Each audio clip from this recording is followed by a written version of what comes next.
તો જાણીતા ઉદ્યોગપતિ પદ્મશ્રી મથુર સવાણીએ કેન્દ્રીય ગૃહમંત્રી અમિત શાહ સાથે મુલાકાત કરી. મથુર સવાણીએ આર્ટિફિશિયલ ઇન્ટેલિજન્સના દુરુપયોગ વિરુદ્ધ વડાપ્રધાનને પત્ર લખ્યો હતો.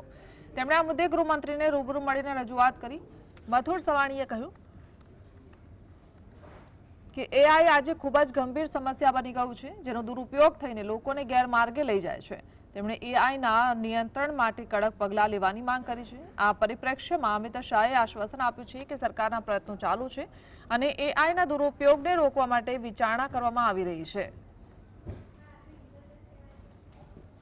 સાહેબને મળ્યા અને સાહેબને આપણે એકાદ મહિના પહેલા એક પત્ર લખેલો એઆઈનો દુરુપયોગ થઈ રહ્યો છે એમની પણ ચર્ચા કરી અને સાહેબે એ પણ કીધું કે ખરેખર આ જે કંઈ ચાલી રહ્યું છે એ રોકવું બહુ જરૂરી છે.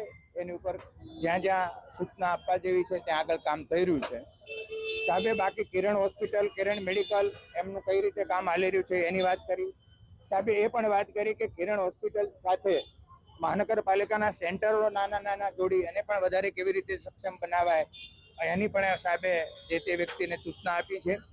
અને પ્રાકૃતિક અભિયાન જે ગુજરાતમાં ચાલી રહ્યું છે એને વધારે વેગવંતું કરવા માટે એમને ચર્ચાઓ કરી છે.